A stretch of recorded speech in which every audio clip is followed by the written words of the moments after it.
vaya conmigo al versículo 1. Vamos a leer del 1 al 4. Hermanos, y qué bonita imagen, ¿verdad? La que han puesto nuestra hermana Daniela ahí. Y el tema, la unidad por medio de la humildad. Este es el tema de hoy, hermanos. No sé si su Biblia dice eso en el tema que tiene. La mía dice humillación y exaltación de Cristo, pero algunas Biblias dividen humillación y exaltación de Cristo del versículo 5 al 11, y del 1 al 4 ponen unidad por medio de la humildad. Y de ahí fue donde yo me inspiré, hermanos, para y agarré prestado, ¿verdad, hermanos? En el tema de hoy. Lo tenemos, hermanos, Filipenses capítulo 2, versículos 1 al 4. Y le voy a pedir que no vaya a cerrar su Biblia, porque vamos a meditar versículo por versículo exactamente lo que dice ahí la palabra de Dios.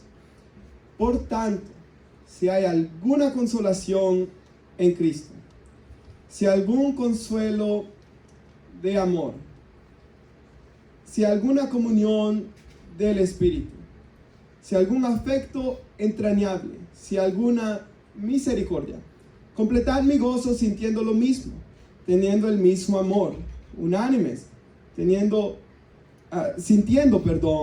una misma cosa. Nada hagan por contienda o por vanagloria, antes bien con humildad, estimando cada uno de los demás como superiores a él mismo, no mirando cada uno por lo suyo propio, sino cada cual también por el de los otros. Oramos, hermanos. Padre, le damos gracias por su palabra. Y oramos, Señor, que usted nos pueda hablar hoy en el poder del Espíritu Santo.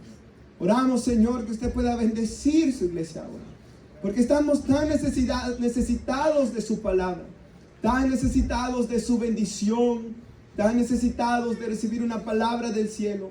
Y es por eso que estamos hoy acá, porque no solo de pan vivirá el hombre, sino de toda palabra que sale de la boca de Dios. Y es por su palabra la cual nosotros anhelamos ser alimentados hoy, estudiando, Señor, qué es lo que usted nos está hablando en este pasaje bíblico. Yo oro que usted nos hable, Señor, en el poder del Espíritu Santo. En el nombre de Jesús lo pedimos. Amén y amén. Pueden sentarse, hermanos. Y si me ayudaran a darle una Biblia a nuestra amiga que está hoy por primera vez aquí con nosotros. ¿Y qué le parece? Damos un aplauso al Señor por ella. Nuestra amiga que está aquí, si me ayudan, lo sugieres, por favor, a darle una Biblia a ella, por favor, y se la abre ahí en Filipenses capítulo 2. Hermanos, quiero que vaya conmigo a Efesios, que está ahí a la par, capítulo 4, versículo 1 en adelante. Porque este es un pasaje paralelo y nos ayuda a comprender, hermanos, qué es lo que Dios nos está hablando ahí en Filipenses capítulo 2. Efesios 4 está a la par, solo un par de páginas tiene que mover usted. Y hermanos, ahí dice el apóstol Pablo también escribió esto. Y él dice: yo pues preso en el Señor, porque él estaba en la cárcel, si usted lo recuerda, les ruego, dice. Es como el papá que le dice a su hijo: te ruego que te portes bien. Él dice: les ruego que anden a la iglesia como es digno de la vocación con que fuisteis llamado. Él dice que andemos de una manera digna, hermanos, de que nuestro Señor y Salvador muriera en la cruz del Calvario. Y él dice, hermanos, de que debemos andar con toda humildad y mansedumbre. Y recuérdense que Jesús dijo que nosotros teníamos que aprender de él, porque él era manso y humilde de corazón. Así que, siguiendo el ejemplo de Cristo, para guardar la unidad, se necesita andar con toda humildad y mansedumbre, soportándonos con paciencia. Este versículo es clave. Soportándonos con paciencia los unos a los otros en amor. Versículo 3. Debemos estar solícitos, o sea, deseosos, ¿verdad, hermanos?, de guardar la unidad del Espíritu en el vínculo de la paz. La iglesia, cada hermano en Cristo debe anhelar, ¿verdad, hermanos?, que nosotros podamos guardar, hermanos, la unidad en el vínculo de la paz. Nuestro Señor Jesús, la noche que Él fue entregado por Judas, en Juan capítulo 7, Él ora que la iglesia de Él pueda ser una. ¿Y cuál es el propósito de esta unidad que la iglesia debe de tener? Que el mundo crea de que Él nos ha enviado a predicar las buenas nuevas de salvación. En nuestro Señor, hermanos, dice: en esto conocerán que sois mis discípulos, en que se amen los unos a los otros. Y el amor es sufrido, el amor es paciente. Por eso dice ahí, soportándonos con paciencia los unos a los otros, solícitos en guardar la unidad del Espíritu en el vínculo de la paz. Mira el versículo 4, somos un cuerpo. Y aquí Él comienza a dar, hermanos, el fundamento que nos une. Él comienza a dar razones por la cual la iglesia debe ser unida. Él aquí comienza a hablar, hermanos, de lo que nos une como iglesia. Y dice que somos un cuerpo ahí. Miren lo que sigue diciendo, hermanos. Tenemos, hermanos, un espíritu. Como fuisteis también llamados a una misma esperanza de vuestra vocación. Todos tenemos una misma esperanza, que es, hermanos, un día estar delante de la presencia de Dios. Amén. Y que Él nos diga, buen siervo y fiel, en lo poco fuiste fiel, en lo mucho te pondré, entra en el gozo de tu Señor. Eso queremos escuchar todos. Nadie quiere que nos digan, apártate de mí, no te conozco, como dice Mateo 7:21. Todos tenemos la misma esperanza. Todos tenemos, hermanos, hemos sido bautizados con el mismo Espíritu, dice la Biblia. A todos se nos dio de beber el mismo Espíritu, el Espíritu Santo. Eso es lo que nos une. La misma esperanza, hermanos. Que somos un cuerpo porque hemos sido bautizados al cuerpo de Cristo, como dice a 1 Corintios 12. Todos los creyentes hemos sido bautizados al cuerpo de Cristo. Dice ahí el versículo 5 que tenemos un Señor y una fe. Nosotros nos une la fe que tenemos en nuestro Señor y Salvador Jesús como Salvador, hermanos. Él dijo, yo soy el camino, la verdad y la vida. Nadie puede ir al Padre, o sea, nadie puede alcanzar salvación sino solo por mí, dice Jesús. No por una religión, no por una denominación, no por una iglesia, hermanos, sino que por conocerlo a Él. Y eso es lo que nos une a todos nosotros, hermanos, de que nosotros lo tenemos a Él como Señor. Un bautismo, un Dios. Todos adoramos a un Dios, Jehová nuestro Dios. Uno es, ¿verdad, hermanos? Dice que es un Dios y Padre de todos, el cual es sobre todos y por todos, y Él es en todos. Amén. Así que, hermanos, ese pasaje bíblico nos enseña, y si regresa a Filipenses, por favor, conmigo, la base de la unidad cristiana. Esto es lo que nos une, nuestro Dios, nuestro Salvador, nuestra fe, nuestra esperanza, el Espíritu Santo que mora en nosotros. Por eso se le llama la unidad en el Espíritu. Porque ciertamente, hermanos, nosotros somos de diferentes naciones. Y aún aquí en Estados Unidos, gracias a Dios, tenemos el privilegio de ser hermanos en Cristo de diferentes naciones. Así a simple vista, ahorita puedo ver 4 nacionalidades aquí, hermanos. Y no conozco la amiga de dónde es hoy. Posiblemente 5 nacionalidades pueden haber hoy. Somos de diferentes naciones. Tenemos diferentes costumbres. Tenemos un carácter diferente cada uno. Por tanto, tenemos que aprender a soportarnos unos a los otros, hermanos, en amor. Porque ¿qué es lo que nos une? Nuestro deseo de adorar a nuestro glorioso Señor y Salvador. Y que lo queremos amar a Él y obedecerlo a Él, hermanos. Eso es lo que nos une a nosotros. Que hemos sido todos comprados con la sangre de Cristo, hermanos. Y no solo los que estamos aquí, hay muchas personas más por las que nuestro Salvador derramó su sangre. Hay muchas ovejas que aún no están en este redil, que yo las debo de traer también, dijo Jesús. Así que, hermanos, nuestro Dios es bueno. Pero si usted va aquí, por eso es que Pablo les está diciendo a ellos en Filipenses 2, que se unan.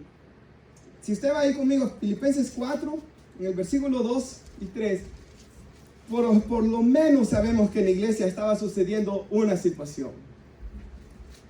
Habían 2 hermanas que estaban divididas y estaban causando un pequeño problema en la iglesia. ¿Lo tiene, hermanos? Ahí dice Pablo, le ruego, lo mismo que les dijo a los hermanos, yo les ruego, y él dice aquí hoy, ruego y aquí estos nombres griegos de aquellos tiempos, ¿verdad, hermanos? Evodia y a Síntique, que sean de un mismo sentir en el Señor, lo mismo que le ruega a toda la iglesia. Hoy él ya directamente trata con este problema. Pablo está en la cárcel, recuerde usted, y le han dicho, la iglesia está bien, pero hay algunas hermanas, hay algunas divisiones, hay algunos problemas. Y él dice, ruego a Evodia, escribe Pablo desde la cárcel, y a Síntique, que sean de un mismo sentir en el Señor. Asimismo, dice el versículo 3, te ruego también a ti, compañero fiel, que las ayude a esas hermanas a reconciliarse, ¿verdad? O a que posiblemente quizás no estaban peleadas, pero a que tuvieran el mismo sentir, ¿verdad? que ayudes a estas. Y mire qué bonito, que combatieron juntamente conmigo en el evangelio. O sea, eran mujeres que habían servido a Dios, que amaban a Dios, pero por alguna razón algo había pasado. Y él dice, con Clemente también y los demás colaboradores míos, cuyos nombres están en el libro de la vida del Cordero, hermanos. Entonces aquí vemos que está esta situación pasando. Por eso es que él les dice, yo les ruego, dice en el capítulo 2, versículo 1, yo les pido de que se unan. Vos de así, que dejen estas cosas, cualquier cosa que sea, y únanse, hermanos. Y en la escritura siempre vemos que nuestro Dios quiere, hermanos, de que la iglesia camine en un mismo sentir. Ahora, hermanos, esto tampoco significa, hermanos, y quisiera que nuestra hermana ponga 1 Corintios 5 en la pantalla, y nosotros mantengamos aquí, pero nuestra hermana, por favor, gracias. Y aquí, hermanos, podemos ver que Pablo dice aquí a los corintios, una ciudad terriblemente inmoral en aquellos tiempos. Él les dice, cuando les escribí anteriormente, les dije que no se relacionaran, oiga esto, con personas que se entregan al pecado sexual. Hermanos, todos nosotros escuchamos, ¿verdad?, que nuestra mamá nos decía cuando éramos pequeños, no te relaciones con tal y tal, ¿verdad? No hagas esto. Por ejemplo, en nuestro país, ¿verdad?, hay muchos pandilleros. Entonces, nuestra mamá, si sabía que había un pandillero ahí en la colonia, ellos le decían, no salgas con él. Y hasta decía la gente, ¿verdad?, el que anda con lobos aprende a aullar, porque es imposible que tengamos comunión con personas y ellas no tengan influencia sobre nuestras vidas. Claro que siempre tienen influencias. Nuestros amigos en la escuela tuvieron influencias, muchas cosas malas que aprendimos fue por ellos. Y aquí le dice Pablo a los hermanos, el siguiente versículo, que él se refería a los que él no se refería, a los incrédulos que se entregan al pecado sexual, o son ávaros, estafadores, o rinden culto a los ídolos. Uno tendría que salir de este mundo para evitar a esa gente. Así que Pablo le dice a la iglesia, yo no les dije que no se acercaran a la gente que no conoce a Dios, que es pecadora sexualmente, que son ávaros, que son estafadores. Porque, hermanos, es a ellos a los que nuestro Dios nos llama a predicarles, ¿verdad, hermanos? Así que la Biblia nos dice que Jesús comía, por ejemplo, con pecadores y con publicanos, pero Jesús no participaba de sus pecados. Jesús se acercaba a ellos para predicarles el evangelio, y muchos de ellos, como Mateo, por ejemplo, él era un estafador, pero luego él se convirtió en un siervo de Dios. Entonces la iglesia es llamada a, como dijo Jesús, yo he venido a buscar y a salvar lo que se había perdido. La iglesia es llamada a hacer lo mismo, hermanos. Nosotros somos llamados a predicarle a las almas, y si no lo estamos haciendo, hay algo mal en nuestras vidas. Estábamos estudiando con los jóvenes un libro de discipulado, y el libro decía, ¿estás tratando de evangelizar por lo menos a una persona? ¿Tienes alguna lista de personas por las que estás orando para que Dios salve sus vidas? Si no lo estás haciendo, tú no estás obedeciendo la gran comisión, decía ese libro. Y es verdad, hermanos. Nosotros tenemos que estar constantemente pensando y orando por personas, y si nos da Dios el privilegio de predicarles, hablarles de las buenas noticias, que Cristo murió por pecadores, hermanos. Así que, pero dice el siguiente versículo, mire qué interesante. Lo que quise decir, si lo alcanza a leer, espero que sí, es que no se relacionen, dice, oiga, con ninguno que afirma ser creyente y aún así se entrega al pecado sexual. Es avaro, rinde culto a los ídolos, insulta, es borracho, estafador, ni siquiera coman con esa gente. Entonces, hermanos, cuando la Biblia nos habla de tener unidad, la iglesia, oiga, esta es la voluntad de Dios, debe ser una iglesia unida y evangelizar a la gente para que ellos vengan y conozcan a Dios. Pero aquellos que dicen que son hermanos, dice ahí la Biblia, que dicen que son cristianos, que dicen que son hermanos, miembros de la iglesia, por ejemplo, pero practican estas cosas, la Biblia dice que con ellos no somos llamados a tener comunión. Así que la palabra de Dios es clara, hermanos. Y por ejemplo, aquí estaba este problema, ¿verdad? Evodia y Síntique tenían un problema ahí ellas. Pero Pablo dice, estas mujeres trabajaron junto a mí. Yo creo que ellas son cristianas. Sus nombres están escritos en el libro de la vida, dijo Pablo. Ruégale a ellas que se soporten en amor, que trabajen juntas. Y eso es lo mismo que Dios nos dice a nosotros. Dios no nos está llamando. Por ejemplo, dice la Biblia, no os unáis en yugo desigual. ¿Qué comunión tiene la luz con las tinieblas? Hermanos, por ejemplo, un joven que tiene su fe en Cristo, que cree en Cristo, que ama a Cristo y decide, hermanos, casarse con una persona, unir su vida con una persona de que no tiene su fe en Cristo, está desobedeciendo este mandamiento de no unirse a yugo desigual. Hermanos, entonces lo que la Biblia anhela es que los creyentes tengamos comunión, hermanos. Todos los que de verdad caminamos en Cristo, todos los que obedecemos a Dios, pero vamos a tener imperfecciones siempre, hermanos. Entonces es ahí donde debemos trabajar, hermanos. En soportarnos, como dice Efesios 4:2, con humildad, sopórtense unos a otros en amor. Y es que, hermanos, nunca es fácil convivir con gente, ¿verdad? Yo me recuerdo, hermanos, cuando yo me iba a casar, que un compañero del trabajo, un señor que él ya para ese entonces tenía casi 60 años y nunca se casó. Y él, me acuerdo que llegó a mi escritorio y me comenzó a decir, hermanos, no lo hagas, me comenzó a decir. Te vas a arrepentir si te casas. ¿Por qué crees que toda esa gente se divorcia? Porque el matrimonio es feo, y comenzó a decirme un montón de cosas, hermanos.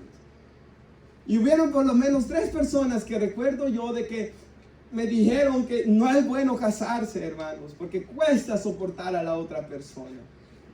Pero, hermanos, en Génesis 2 dice la Biblia que no es bueno que el hombre esté, ¿qué? Solo. Lo hablábamos con los hermanos, ¿verdad? El jueves. Aunque es verdad de que el matrimonio cuesta, hermanos, porque uno mismo es complicado, ¿verdad, hermanos? Y la otra persona trae sus complicaciones, uno trae sus complicaciones, pero ¿sabe qué, hermanos? No es bueno que un hombre esté solo. El hombre necesita y la mujer necesita a su esposo y aprender a casarse y amarse y a soportarse. Porque a veces se nos olvida que cuando estábamos casándonos se nos dijo en la enfermedad y en la salud, en la adversidad y cuando todo está bien. Y uno dice, amén, amén, lo prometo, lo juro, hasta firma su nombre uno ahí, se compromete y luego cuando vienen las cosas ya uno no las quiere hacer, ¿verdad, hermanos? Por eso dice que es un pacto matrimonial. Así que, hermanos, en el matrimonio, ¿cómo vamos a tener unidad en nuestra familia también? Solo soportándonos unos a otros en amor, hermanos. Con humildad soportándonos. Me gusta tanto como lo dice un pasaje paralelo que no lo traigo hoy, pero en Colosenses dice, si alguno tiene queja contra el otro, oiga esto, si yo tengo queja contra el otro, de la manera que Cristo nos perdonó, perdonados los unos a los otros. Entonces, hermanos, cuando tengas la queja contra el esposo o la esposa, si ella viene arrepentida, de la misma manera que Cristo nos perdona, debemos perdonarnos. Eso es la unidad, hermanos. Eso es lo que Dios quiere. Hermanos, por ejemplo, un hombre, ahí estaba Cristian conmigo, me dijo hace unos días que no es bueno tener hijos porque te van a costar y que las universidades están tan caras, y que tanto que cuestan, me dijo él. No tengas hijos, y yo le dije, pues ya tengo una. No tengas más entonces, pero ya viene otro camino. Pues ya paralo ahí, ¿verdad? Hermanos, es verdad, verdad, ya me repetí un montón de veces, hermanos, perdón, pero con todo y lo que cuestan, ¿verdad, hermanos? Y ustedes saben de esto más que yo, pero hermanos, son una bendición, ¿verdad, hermanos? Se alegran el hogar y nuestra hermana Michelle me contaba de su hermana que tiene 4 hijos y dice que se siente bien bonito cuando van en la camioneta todos juntos, hermanos. Ahora yo no voy a tener 4, ¿verdad, hermanos? Pero hay una bendición entre ustedes que tienen bastantes hijos o los hijos que Dios les haya dado de procurar la unidad en la familia. Porque, hermanos, como dicen todos los predicadores, ¿verdad? Familias sanas son una iglesia sana. Y la gente del mundo dice, familias sanas son una sociedad sana, hermanos. Para una iglesia unida tenemos que comenzar con matrimonios unidos y tenemos que comenzar con familias unidas para luego, hermanos, venir y unirnos acá. Por ejemplo, hermanos, ¿sabe?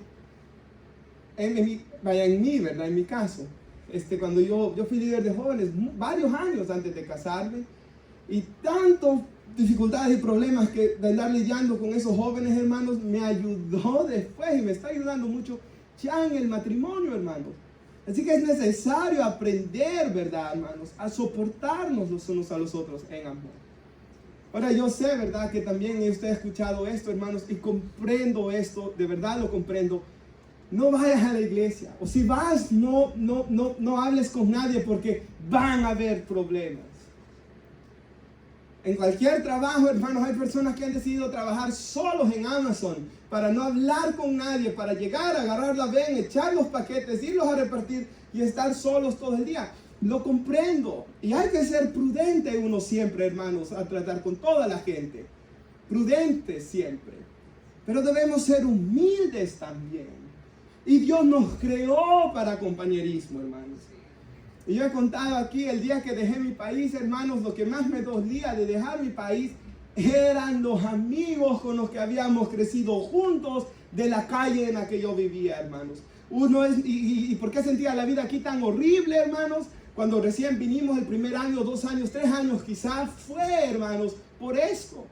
¿Cuándo comencé a sentir felicidad yo en este país? Sino hasta que conocí a Cristo Jesús y comencé a convivir con su iglesia, hermanos. Me ha causado dolores de cabeza también, pero me ha causado gran felicidad también, hermanos. Y si podría regresar atrás, lo volvería a hacer todo otra vez, hermanos. Los errores no, ¿verdad, hermanos? Pero sí volver a buscar a Cristo, hermanos.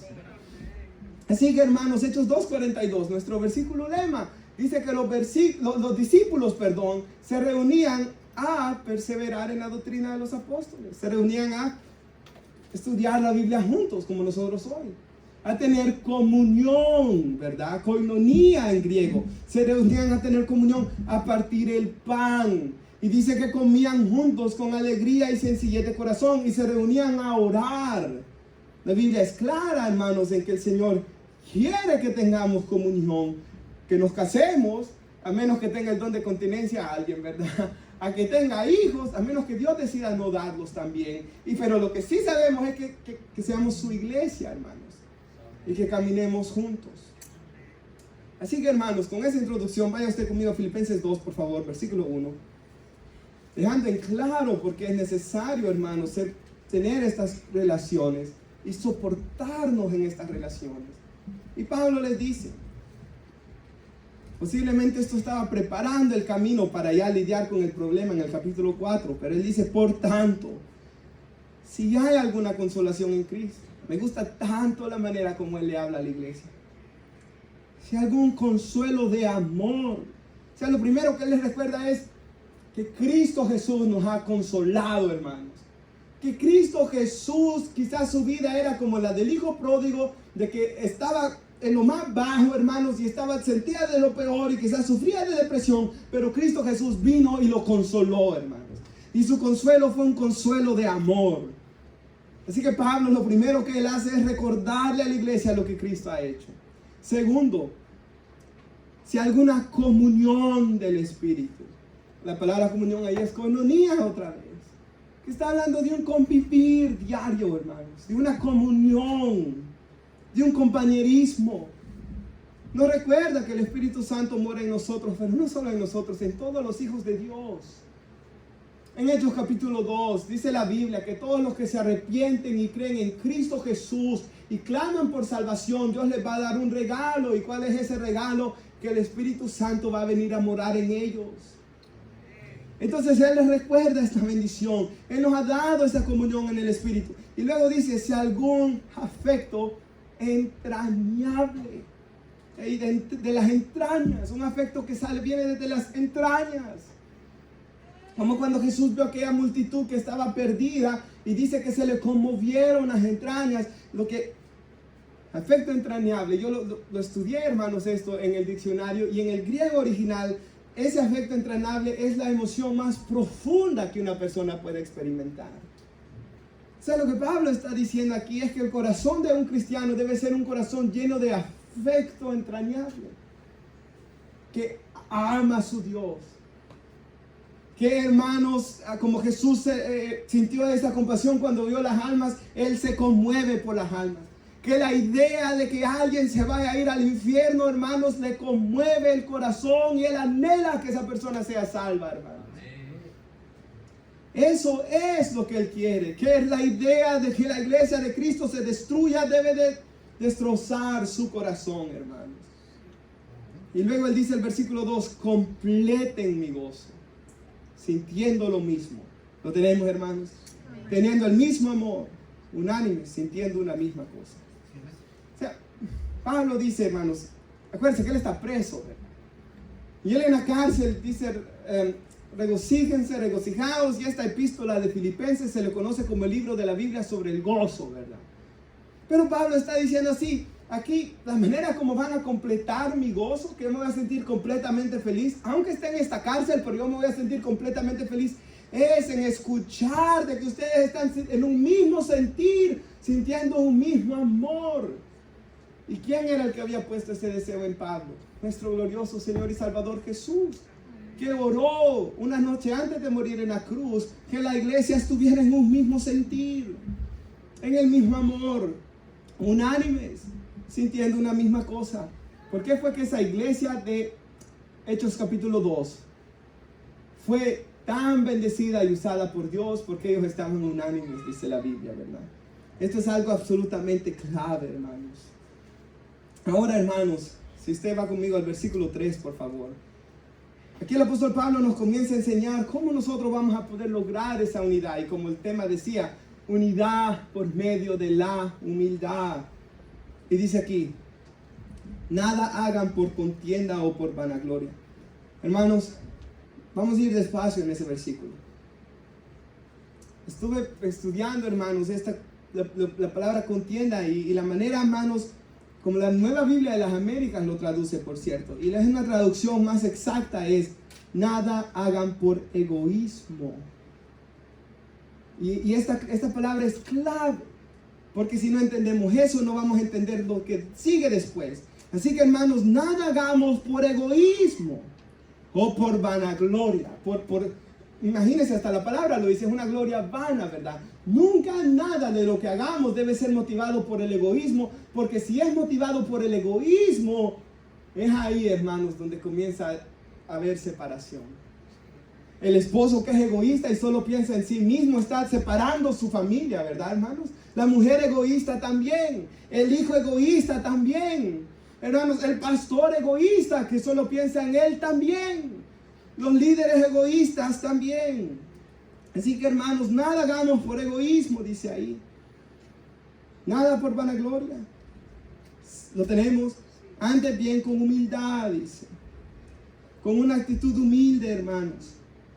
Como dice ahí, estimando cada uno a los demás como superiores a él mismo. Y hermanos, yo leía esa parte siempre, ¿verdad? En mi Biblia, en Reina Valera, y hermanos, cuando estudié este pasaje bíblico, hermanos, oiga cómo lo traduce la Nueva Biblia de las Américas. Y esta es la manera correcta. Dice, cada uno de ustedes, oiga esto, considere al otro más importante que a sí mismo. Esto es lo que Dios quiere. Y esta es la única forma como puede haber verdadera unidad. Los casados aquí, la única forma como en el matrimonio, dice Dios hoy, hermanos, vamos a tener unidad, es si yo estimo a mi esposa como más importante que a mí. Si yo estimo a mis hijos como más importante, en especial el hombre, porque el hombre es cabeza del hogar, el que debe de ser el que va al frente, hermanos. No echarle todo a la mujer todo el tiempo, no. El hombre es el que debe de ir al frente.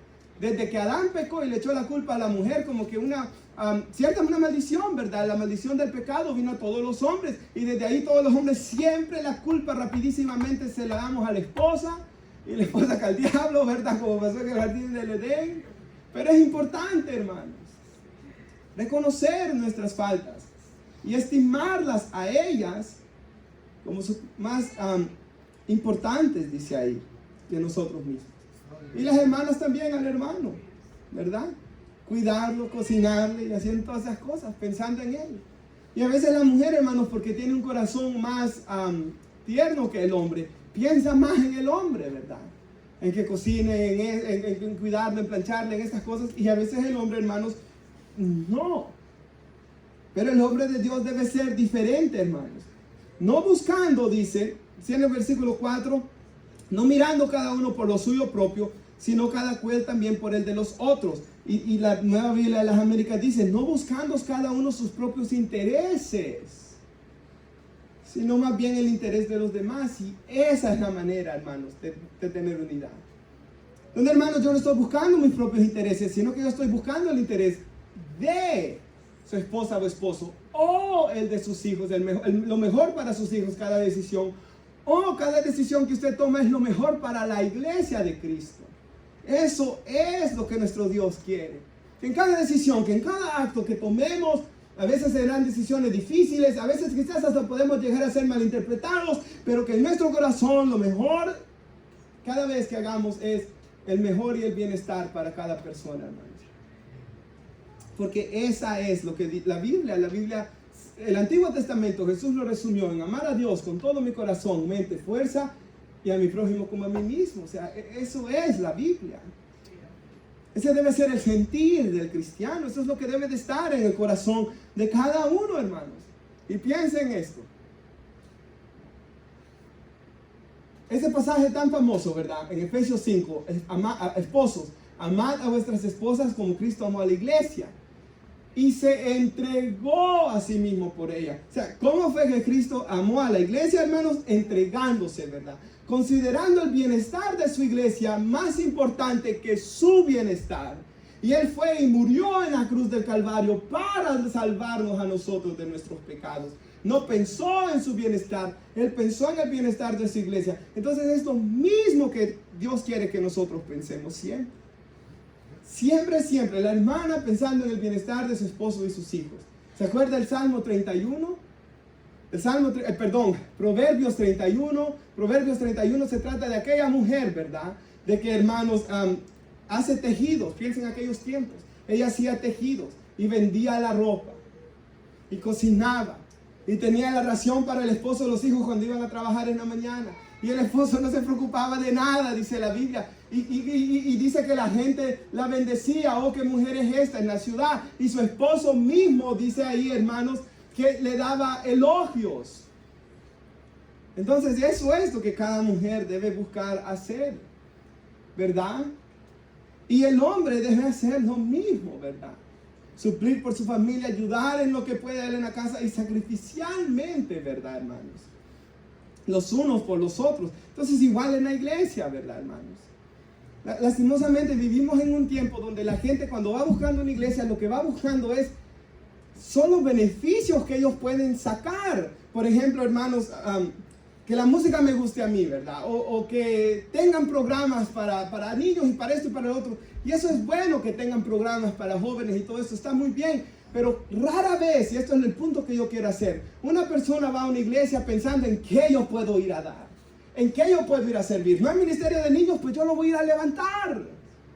Que no hay ministerio que se trabaje con jovencitas adolescentes, nosotros no tenemos ahorita, por cierto.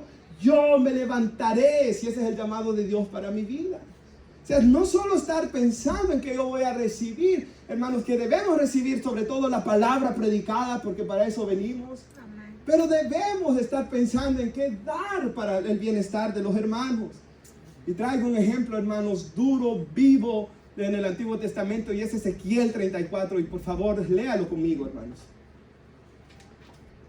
Y aquí Dios reprende a los pastores de Israel. Ahora recuerden, no eran pastores como en nuestros tiempos, hermanos, pastores. Eran los líderes, los sacerdotes, los que iban al frente del pueblo de Israel. Y Dios los compara con pastores que deben de cuidar un rebaño.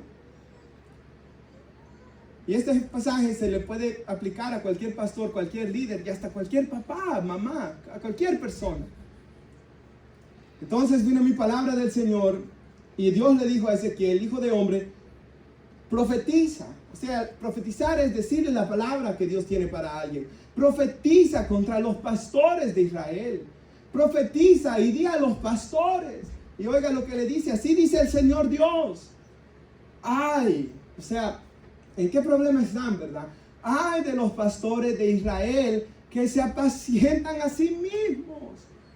No deben los pastores apacentar al rebaño. Y ahí está el problema. Exactamente, hermanos, lo que yo estoy diciendo hoy. Estos hombres de Israel, estos líderes religiosos, lo único que pensaban eran en sí mismos. Apacentarse a sí mismos. Cuidarse a sí mismos. Ellos no pensaban en los demás. Mire lo que sigue diciendo. Y esta es una descripción, hermanos, viva, ¿verdad? Comen la grasa de las ovejas. Se han vestido con la lana. Degüellan la oveja engordada, pero no apacientan al rebaño. Ahí miren, hermanos, o sea, esto ilustraba cómo los líderes religiosos en Israel solo estaban buscando qué sacarle a la gente, ¿verdad? Sacarle dinero a la gente, aprovecharse de la gente. Y miren, no solamente eso, pero el siguiente versículo. Si no lo puede leer, escúchelo, pero dice, ustedes no han fortalecido a las débiles.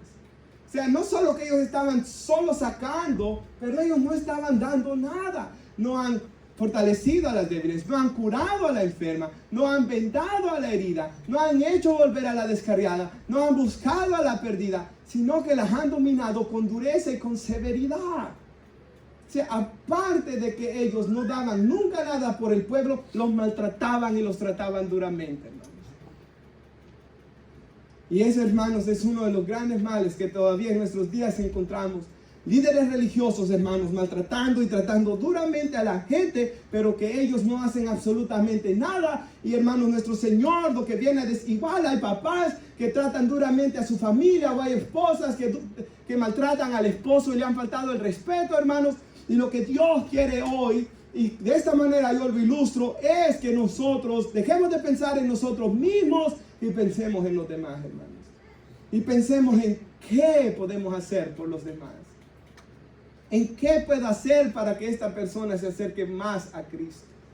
¿En cómo yo puedo ser de bendición para esta persona? ¿En qué yo puedo dar?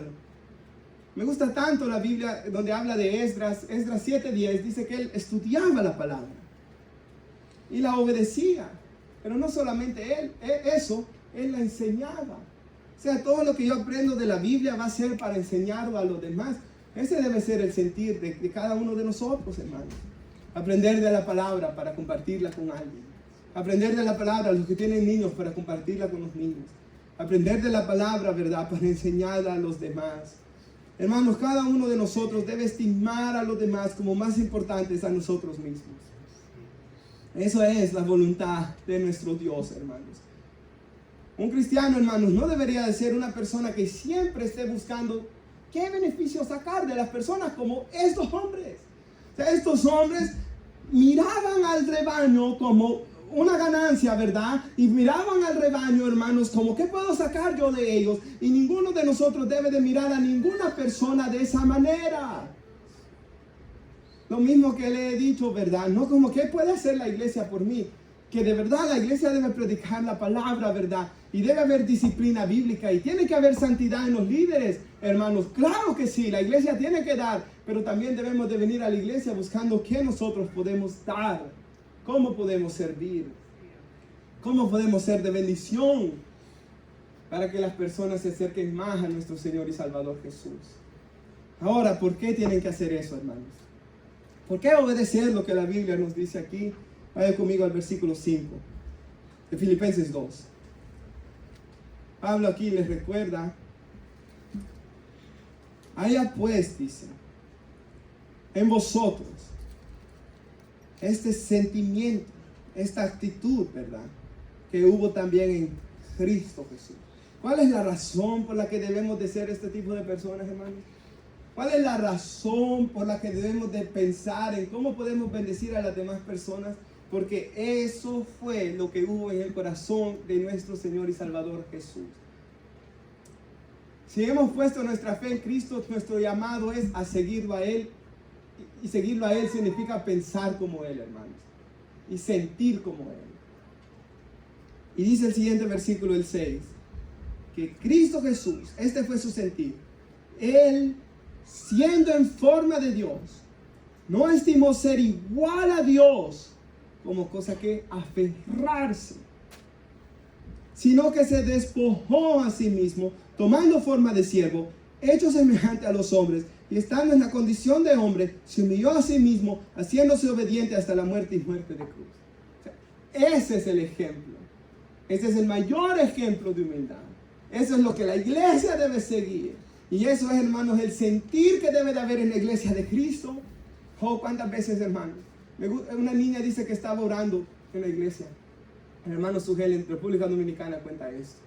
Una niña estaba orando en la iglesia y decía: Señor, haz que los malos se hagan buenos. Posiblemente usted lo ha escuchado. Señor, haz que los malos se hagan buenos y que los buenos se hagan amables. Hermano, porque cuántas veces, hermanos, no ve nada del amor de Cristo. A todos nosotros nos pasa este problema, ¿verdad, hermanos? Pero debemos anhelar que en nosotros haya el sentir que hubo en Cristo Jesús. Un corazón cálido, hermanos. ¿Sabe que a veces se cree de que cuando los niños no se le quieren acercar a alguien es porque ellos sienten, hermanos? ¿Verdad, hermanos? Eso es negativo. Eso no debe de existir en nosotros, hermanos. Ahora dice que Cristo Jesús, el versículo 6, lo tenemos otra vez, siendo en forma de Dios, no estimó ser igual a Dios como algo que aferrarse. Él se despojó, se desvació, en griego significa eso.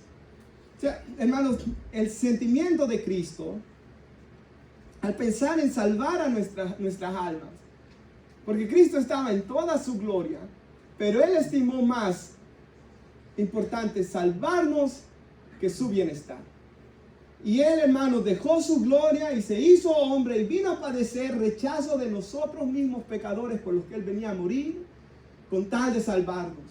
Hermanos, entonces ese sentimiento donde Él puso su iglesia por encima de nosotros es lo que el hombre debe de tener por su esposa, y ese sentir de estimarlo el bienestar de los demás es el que debemos de tener los unos por los otros, hermanos. Si va, por favor, puede poner nuestra hermana en la pantalla, por favor. Quédese usted ahí conmigo en Filipenses, pero el siguiente, por favor, en Juan. Y aquí, hermanos, para poner un fundamento en que Jesús, en su gloria. Aquí Juan el apóstol habla del principio de todos los tiempos. Y dice: en el principio ya existía el verbo, y el verbo estaba con Dios, y el verbo era Dios. ¿Y quién es ese verbo, hermanos? Nuestro Señor Jesús. ¿Por qué? Ya va a ver en un poquito más, pero dice ahí que Él estaba en el principio con Dios. Lo que ahí nos está diciendo es que nuestro Señor Jesús es eterno, hermanos. Él no tiene principio ni fin. Él siempre ha estado con Dios. Y no solo eso, el siguiente versículo. Nuestro Señor Jesús dice que todas las cosas fueron hechas por medio de Él. Usted fue hecho por Él, hermanos. Esta tierra fue hecha por Él. Los cielos de los cielos de los cielos no pueden contenerlo porque Él lo hizo todo. Y sin Él nada de lo que fue hecho fue hecho. Y el siguiente versículo, el versículo 14, y dice ahí: y ese verbo Jesús, con toda su gloria, se hizo carne. Hermanos, más adelante Él en su evangelio dice que cuando el profeta Isaías, dice Juan, en el capítulo 12, vio la gloria de Dios, él miraba la gloria del Señor Jesús. ¿Y qué dijo el profeta Isaías? Que él vio al Señor Jesús sentado sobre un trono alto y sublime, y sus mantos llenaban todo aquel lugar. Y había un resplandor sobre él, que los serafines cubrían sus rostros y cubrían sus pies. Y ellos decían lo que cantábamos hoy nosotros: Santo, Santo, Santo es Jehová de los ejércitos, toda la tierra está llena de su gloria. Y ese verbo, hermanos, glorioso como es nuestro Señor Jesús, se despojó, se hizo carne. Él nunca dejó de ser Dios, pero Él, hermanos, tomó un cuerpo humano y habitó entre nosotros. Y vimos su gloria, dice ahí. Gloria como del unigénito del Padre, lleno de gracia y de verdad. ¿Cómo era Jesús cuando Él caminó en la tierra? Esa es la manera como podemos guardar la unidad, hermanos, siendo llenos de gracia y de verdad. ¿De verdad por qué? Porque lo que nos dijo 1 Corintios 5, la unidad no significa de que a toda la gente le vamos a decir que está bien las maldades que hacen, no. La unidad significa que no importa qué pecado hayan hecho, les vamos a hablar de que tienen que arrepentirse y poner su fe en Cristo. Jesús fue lleno de verdad, Él siempre habló la verdad. El pecado condena al infierno. El que practica el pecado es del diablo, dijo la Biblia. Pero también nuestro Señor fue lleno de gracia. Él siempre extendió su mano de perdón a todo aquel que venga a Él. Así que, hermanos, nuestro Señor Jesús, regresando a nuestro pasaje en Filipenses, no estimó ser igual a Dios, no estimó toda esta gloria, sino que Él, hermanos, se despojó y tomó forma de siervo. Esa es su humildad, ¿verdad, hermanos? Él se hizo un hombre, como dice ahí. Hecho semejante a los hombres, el versículo 7. Y estando, versículo 8, en esta condición, se humilló a sí mismo, haciéndose obediente hasta la muerte y muerte de cruz. Él se hizo obediente, hermanos. Nuestro Señor tomó un cuerpo humano. Y lo que leía nuestro hermano en Daniel 7, el viernes, ¿verdad? En la predicación. Daniel 7:13 dice que se veía, esto va a pasar en el fin de los tiempos. Jesús va a venir, hermanos, en una nube, y va a venir nuestro Señor Jesús, y su apariencia será la apariencia de un hijo de hombre, dice. Nuestro Señor Jesús tomó un cuerpo, hermanos, y aun cuando Él resucitó, se miraban sus heridas en sus manos y en sus pies y en su costado. Y el apóstol Pablo nos está diciendo aquí, hagan esto por Cristo. Estimen a los demás como superiores a Él. Hagan esto por amor a nuestro Señor Jesús. Él dice que se hizo obediente hasta la muerte de cruz. ¿Se recuerda aquella predicación en Hebreos 5? Que estudiábamos un día en la iglesia, de que Jesús dice que con oraciones, ruegos, súplicas, con muchas lágrimas y sudando gotas de sangre, hermanos, Él oró al Padre si era posible pasara de Él aquella copa. Pero como no había otra posibilidad de salvarnos a nosotros, Él fue y se hizo obediente, muriendo y muriendo en la cruz. Que era la peor muerte, hermanos, de que una persona podía sufrir en aquellos tiempos. Es más, los romanos la inventaron. Y los romanos hicieron una ley que todo el que tuviera una ciudadanía romana no iba a morir crucificado. Y los ciudadanos romanos, la peor pena de muerte les cortaban la cabeza, porque eso era menos dolor que ser crucificado, porque a veces duraban horas y hasta días crucificados, asfixiándose, heridos en ese lugar, hermanos. Y nuestro Señor Jesús vino y tomó la peor muerte y cargó con todos nuestros pecados y fue el sacrificio perfecto para que Dios hoy nos pueda perdonar, porque Él no pensó en sí mismo, Él pensó en nosotros. Ahora ve tú y haz lo mismo, como dijo el Señor a aquel hombre que le preguntó sobre quién es mi prójimo, ¿verdad? Ahora ve tú y haz lo mismo. Isaías 53:7 dice que el angustiado y afligido no abrió su boca, como cordero fue llevado al matadero, y como oveja delante de sus trasquiladores enmudeció y no abrió su boca. Y esta es la razón que Pablo da, por la cual nosotros debemos estimar las necesidades de los demás como superiores a las nuestras, hermanos. Me gusta algo que dijo el hermano David Brainerd. Este hombre, hermanos, vivió aquí en Estados Unidos cuando era solo 13 colonias. Y toda esta parte, hermanos, del centro de Estados Unidos y el oeste de Estados Unidos estaba lleno de indígenas. Y este hombre, hermanos, fue a predicarles a ellos. Fue a vivir con ellos, se dejó crecer el pelo como uno de ellos, le fue a predicar a ellos, y él dijo estas palabras: no me importa dónde voy, oiga esto, hermanos, no me importa dónde voy, o cómo viva, o lo que tenga que soportar para poder salvar almas.